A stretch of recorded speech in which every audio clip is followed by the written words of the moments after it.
Guys, katanya ada satu organisasi Islam yang terbesar dan terkaya di dunia itu yang banyak yang memberi sumbangan ataupun memberi bantuan kepada rakyat Indonesia, dan malahan duit-duit yang didermakan ataupun yang disumbangkan untuk organisasi itu adalah duit daripada rakyat Indonesia sendiri, guys. Bagaimana ceritanya? Ayuh kita sama-sama simak video ini. Mari. Brozul Channel. Assalamualaikum, apa khabar semua? Berjumpa lagi kita di dalam Brozul Channel, guys. Apa khabar anda orang Indonesia, dan di seluruh Nusantara? Apa khabar anda semua? Okey guys, hari ini saya mahu menyaksikan satu lagi video daripada channel Zainal Abidin Tahir. Boleh pergi ke channel beliau, guys. Klik butang subscribe dan klik tombol loceng, tanda dukungan teman-teman juga kepada Pakcik Zainal Abidin Tahir. Dan judul yang kita mahu reaksikan adalah Indonesia, negara yang paling dermawan di dunia. Kenapa Pakcik Zainal katakan begitu, guys? Dan apa yang saya tahu tentang kenapa Indonesia dikatakan dermawan yang paling terbesar di dunia adalah kerana saya sendiri pernah pergi ke Indonesia dan saya pernah sendiri melihat bagaimana orang Indonesia ini yang suka menderma. Walaupun kita pergi ke mana-mana, kadang-kadang kita nampak orang parkir bagi 2,000.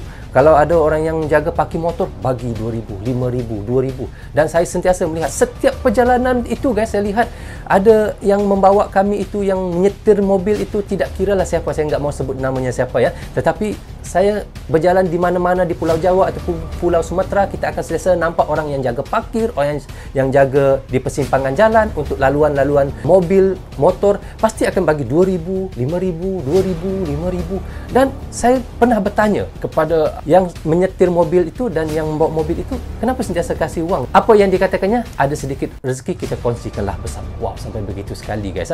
Tapi itulah di Indonesia, guys. Memang orang Indonesia memang sangat dermawan. Kita tahu iaitu masjid di Palestina, iaitu ada Masjid Istiqlal, dan juga begitu hospital di Palestina. Itu adalah semua sumbangan duit daripada warga Indonesia, tanda cintanya warga Indonesia kepada rakyat Palestina. Tapi di sini ada satu organisasi ni, guys, yang sangat terkaya dan paling terbesar ataupun terkaya di dunia. Organisasi siapakah itu, guys? Katanya organisasi ini membina masjid, 13,000 masjid dan juga 635 panti asuhan dan mempunyai 176 universitas. Bukan itu saja, guys, malahan ada 102 pondok pesantren. Organisasi apakah itu, guys? Katanya ia adalah terbesar di dunia dan paling dermawan di dunia. Ayo, guys, mari kita sama-sama tonton dan reaction bersama dengan Brozul. Indonesia adalah negara yang paling dermawan di dunia. Oh, ini adalah kata daripada Zainal Abidin Tahir, guys. Pakcik ni mengatakan Indonesia ini adalah negara yang paling dermawan di dunia. Dia bukan berkata begitu aja, guys.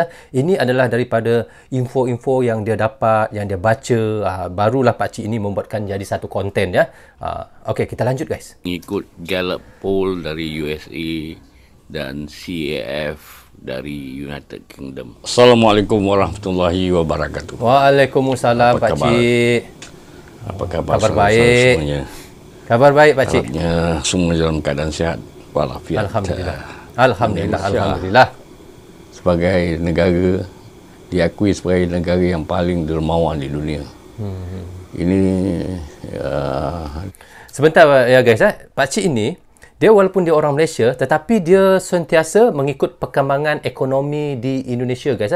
Malahan bukan itu saja, isteri pakcik ini juga, yang saya tahu, dia isterinya adalah orang daripada Indonesia, iaitu di orang Malang, ya. Pakcik ni sering ke Indonesia sebulan sekali ataupun sebulan 2 kali, begitu pakcik ni. Dia selalu berulang pergi ke Malang berjumpa dengan isterinya. Jadi dia tahu bagaimana ekonomi Indonesia itu sebab isterinya orang Indonesia. Begitu. Bukan dia cakap kosong, bukan dia ngobrol kosong, ya. Dia ada fakta-fakta yang diberi olehnya. Okey, kita lanjut. Daripada Gallup poll daripada Gallup US. poll. Gallup. Gallup poll, Dia meletakkan Indonesia sebagai negara yang paling dermawan di dunia. Gallup poll yang mengatakan Indonesia ini adalah negara yang paling dermawan di dunia. Itu bukan dari pakcik itu pun baca daripada Gallup poll juga.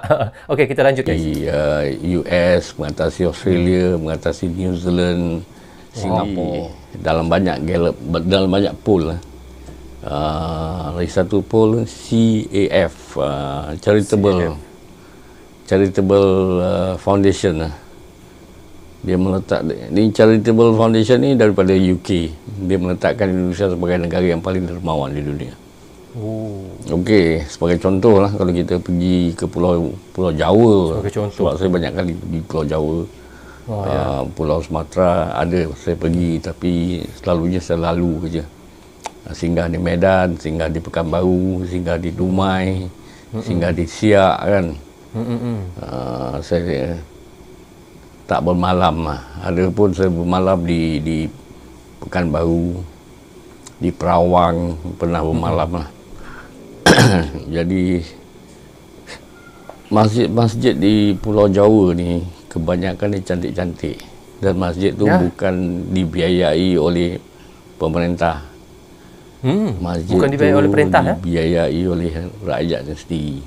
Wow. Termasuk dengar dia kata guys, masjid yang banyak terbina di Pulau Jawa itu yang dikatakan oleh Pakcik Zainal ini kebanyakan daripada derma-derma ataupun sumbangan daripada wang-wang rakyat ya, untuk membina masjid. Luar biasa guys. Okey, kita lanjut. Nahdlatul Ulama, Muhammadiyah. Kalau Muhammadiyah diperkirakan ada 13,000 masjid yang dibina oleh Muhammadiyah. Muhammadiyah itu guys membina 13,000 masjid. Banyak tu guys, 13,000 masjid dibina oleh Muhammadiyah ni. Wow. Kita lihat ada 21 juta hektar tanah, ada 19,951 sekolah, ada 13,000 masjid, ada 765 bank perkreditan rakyat syariah, 635 panti asuhan, 457 iaitu rumah sakit dan klinik, 437 baitul mal, 176 universitas, 102 pondok pesantren. Kaya betul ya Muhammadiyah ni guys. Saya baru tahu guys. Serius, saya baru tahu yang Muhammadiyah ini memang sangat banyak wangnya. Ini adalah sumbangan-sumbangan daripada rakyat guys. Tapi disalurkan ke tempat-tempat yang orang bilang yang benar-benar betul. Memang luar biasa. Muhammadiyah ni diakui sebagai organisasi Islam terkaya di dunia. Organisasi terkaya di dunia Islam. Dia mempunyai aset sebanyak 22 bilion US dollar. 22 bilion US dollar asetnya saja. 22 bilion. Jadi mengikut rekod Muhammadiyah mempunyai 21 juta hektar tanah sebesar 4 kali Pulau Bali. 4 kali. Mempunyai 19,951 sekolah. Mempunyai 13,000 masjid. Mempunyai 765 bank perkreditan rakyat syariah. Mempunyai 635 panti asuhan untuk anak-anak lah. Panti asuhan ni untuk anak-anak yatim. Ada mempunyai 457 rumah sakit dan klinik. Mempunyai 437 baitul mal, 176 universitas, dan ada satu universitas di Malaysia lah, cabang Malaysia. Ada cabangnya juga, universitasnya di Malaysia ya guys. Wow. Dan 102 pondok pesantren. Tengok berapa kayanya. Muhammadiyah ni adalah organisasi Islam terkaya di dunia. Tak ada siapa pun boleh datang sogok lah. Tak ada satu. Kerajaan Arab Saudi pun tak boleh sogok lah. Organisasi Islam terkaya di dunia guys, Muhammadiyah ni. Bagi teman-teman yang tahu, yang pernah belajar di Universitas Muhammadiyah ini, yang pernah belajar di pesantrennya, yang pernah mendapat bantuan baitul mal daripadanya, boleh komen di bawah ni guys. benarkah apa yang dikatakan oleh Pak Cik Tahir ini, Zainal Abidin Tahir ini? Tapi memang dia baca daripada fakta ya, Pak Cik Zainal dia ini. lebih kaya daripada organisasi lain di dunia.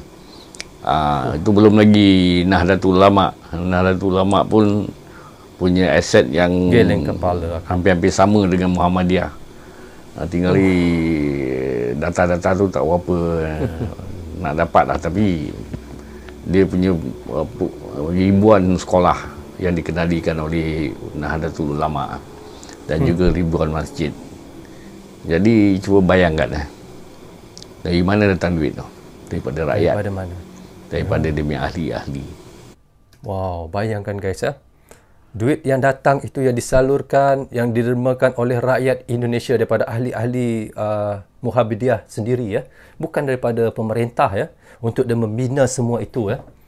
Wow, memang benar-benar orang bilang tidak mustahil lah, kerana Islam di dalam Indonesia pun adalah yang paling ramai di dalam dunia ya. Jadi penyumbangnya, pendermanya yang memberi itu mesti banyak ya. Kadang-kadang banyak data-data yang mengatakan GDP sebuah negara tu mengikut data bank. Banyak bisnes pertanian yang dilakukan secara tunai, tidak melalui bank. Daripada kawasan pertanian terus ke pasar, tidak ada transaksi bank. Jualan ternakan haiwan tanpa perbankan, macam-macam lagi. Jadi kalau kita ikutkan, kalau tengok desa-desa di Pulau Jawa tu, utamanya rumah-rumah dia cantik-cantik. Rumah-rumah dia cantik-cantik. Ya benar guys ya. Saya bukan tak pernah pergi ke Pulau Jawa, saya pernah pergi Solo, pergi Malang, pergi ke Jakarta, saya pernah pergi ke Bandung. Memang benar guys. Bukan itu saja, saya pernah pergi ke Sumatera. Saya lihat memang rumah di sana besar-besar ya. Tanahnya besar-besar. Bukan tanahnya besar, malahan sawah mereka besar-besar, kebun mereka besar-besar ya. Betapa kayanya orang Indonesia ni dengan bidang tanahnya. Dan di celah-celah aja mungkin ada orang yang tersepit, yang terpaksa mengantau untuk dapatkan sesuatu dan pulang beli tanah untuk keluarga, untuk memulakan hidup baru, cari modal di luar negara. Wah, ini masjid di Palestin ni. Masjid Istiqlal di Gaza, Palestin, sumbangan dari rakyat Indonesia. Wow. Dan juga Masjid Istiqlal di Sarajevo, juga dari sumbangan rakyat Indonesia. Di Sarajevo pun ada. Saya baru tahu guys. Yang saya hanya tahu Masjid Istiqlal yang ada di Palestin, di Palestina. Dan baru saya tahu ini daripada channel Pak Cik Zainal ini, ada juga sumbangan daripada warga Indonesia, masjid di Sarajevo ya, Masjid Istiqlalnya. Luar biasa. Ni? Tak ketinggalan Masjid Istiqlal di Kabul. Wow, di Kabul pun ada. Dan Rumah Sakit Gaza di Palestin. Ini saya tahulah. Memang tahulah ini. Dari sumbangan rakyat Indonesia terhadap dunia Islam. Ini saya tahu. Memang saya tahu ini adalah rumah sakit. Dalam kita menerima berita ya, kita kena teliti di Palestina ya. Misal katakan dia mengatakan berita sekian-sekian kan. Yang sebenarnya ada banyak kebaikan yang negaranya ada yang kita tak ada. Jadi yang sebenarnya untuk mengetahui Indonesia, kita kena pergi tengok, betul, tanya, kena pergi, rasa betul atau tidak ya, apa yang kita dengar, apa yang dilaporkan, pendapat-pendapat orang. Tambahan kita dapat pandangan daripada orang yang sekolahnya tak terlalu tinggi. Dia menceritakan keadaan di tempat-tempat dia, desa dia, kawasan dia. Dia tak tahu yang Indonesia tu terlalu luas. Kita tak boleh ceritakan semuanya. Umpama negara Indonesia ni, umpama daripada Kuala Lumpur ke Tokyo, malah Kuala Lumpur ke Beijing lebih dekat. Kalau Kuala Lumpur ke Tokyo 5,600 km. Daripada Sabang ke Merauke 5,500 kilometer. Cuba bayangkan. Lebih lagi. Mana Sabang sampai Merauke ya. Sabang sampai Merauke tadi 5,000 lebih. 5,000. Berapa ratus tadi dia bilang guys? okey. 5,500 kilometer. Cuba 5,500 kilometer Sabang sampai Merauke. Jauh guys ya. bayangkan.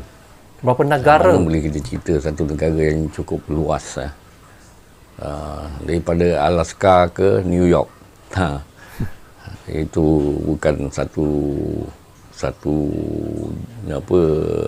jarak yang dekat. Jadi kita tak boleh cerita. Orang yang tinggal di Sumatera Utara tak sama dengan orang tinggal di Sumatera Selatan. Orang Sumatera Selatan tak sama dengan orang di Pulau Banten. Orang di Banten tak sama dengan Jawa Timur. Orang Jawa Timur tak sama dengan orang Sulawesi. Orang Makassar tak sama dengan orang Manado. Jadi cerita ni kita tak boleh buat andaian lah. Kita tengok sendiri.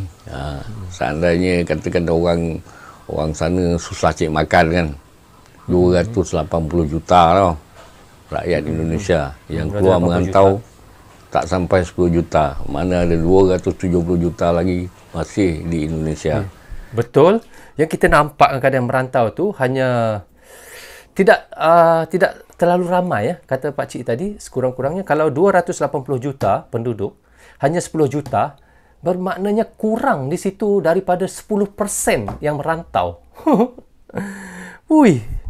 Sebab tu saya pernah pergi ke Jakarta, saya pernah pergi ke Indonesia, saya tanya, pernah pergi ke Malaysia?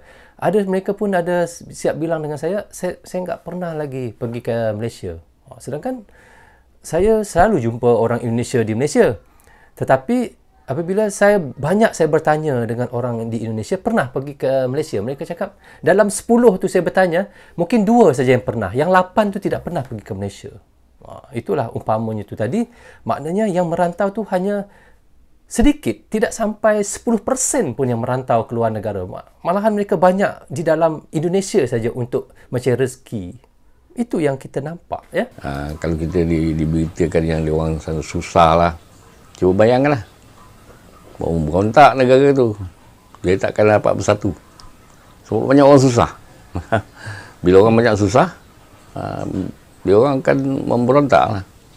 Tapi kalau perut kenyang, punya rumah, punya segala-galanya, orang di kampung-kampung punya ternakan, punya kambing, ayam, itik, kebun, rumah yang dia tak perlu bayar pada bank, apa yang susah? Jadi yang susah pada orang yang berfikiran, yalah, memanglah ada orang susah. Jadi kalau kita dengar pada orang susah, susahlah. Tapi bagi orang yang semua serba cukup, apa yang susah? Itulah cara kita berfikir, kena jelas lah.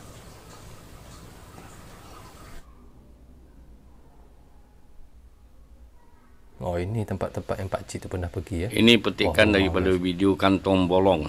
Kantong Bolong orang asal Malang, Kabupaten Malang. Kantong Bolong channel.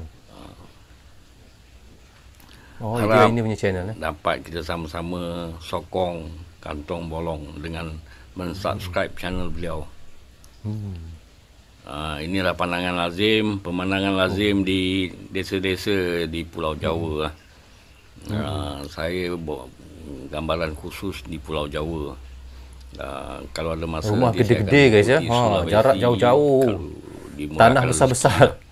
Dan juga Sumatera, untuk kita sama-sama dapat informasi yang kadang-kadang kita tak tahu.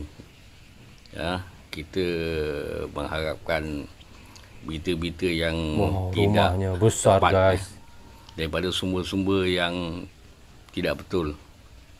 Sumber-sumber orang-orang yang punya taraf pendidikan yang rendah, yang tidak tahu yang negara dia cukup besar. Umurnya SDN 02 ya teman-teman. Kita ambilnya lurus terus ini.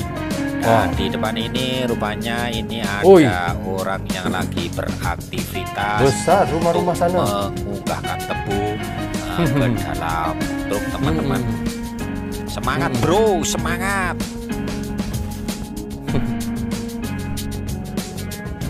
Tanah gede-gede, guys. Kampungnya sangat sepi ya teman-teman, jarang dijumpai ini orang-orang mungkin lagi sedang beraktivitas ini, belum pada pulang. Rumahnya besar-besar ya di sana, sebab tanah besar-besar ya, untuk rumah pun besar-besar.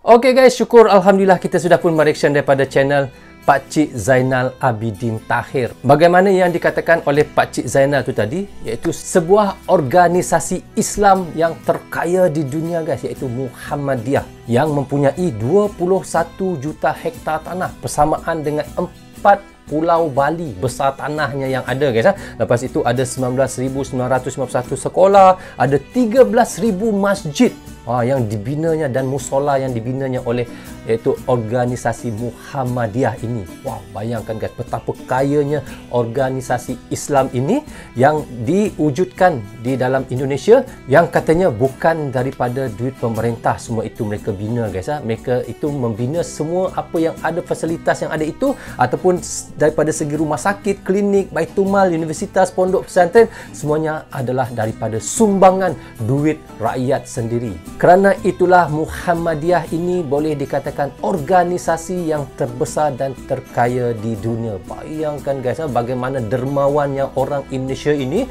Mereka sanggup menghulur, sanggup memberi sumbangan untuk kemajuan Islam yang ada di Indonesia. Wow, bukan itu saja saya rasa, malahan agama-agama lain pun sama juga. Tetapi mereka mungkin menderma di bahagian organisasi mereka sendiri. Sepertinya mungkin yang Kristian, yang Hindu, yang Budanya mereka akan menderma. Tetapi ini yang Islamnya, kita lihat di situ bagaimana orang Islam di dalam Indonesia ini bersatu dan teguh, dan mereka sama-sama menderma untuk membina dan membuatkan Islam lebih kuat di dalam dunia, dan malahan mereka membuat satu organisasi iaitu Muhammadiyah ini yang terkaya dan terbesar di dunia dan di Indonesia. Bayangkan guys, begitu sekali hebatnya orang Indonesia ini guys. Wow, luar biasa guys.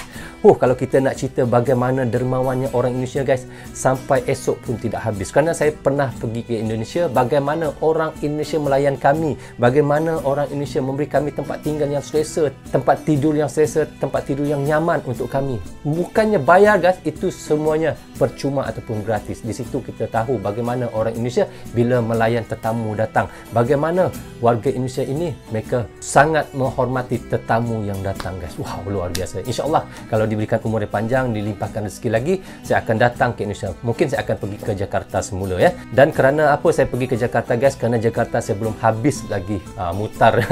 Itulah karenanya saya mahu ke Jakarta semula. So okay guys, sampai di sini saja untuk reaction saya kali ini. Semoga manfaat untuk saya yang mereaction dan manfaat untuk teman-teman yang menonton. Saya ucapkan terima kasih kepada teman-teman yang menonton, dan saya tidak dapat membalas apa dengan hanya ucapan terima kasih banyak-banyak. Mudah-mudahan diberikan kesihatan yang baik dan diberikan umur yang panjang, yang sentiasa mendukung dan sentiasa menonton daripada Brozul Channel. So guys, minta maaf andainya ada tersilap kata dan tersilap cakap sepanjang saya melakukan reaction untuk anda semua. Assalamualaikum, goodbye, bye-bye.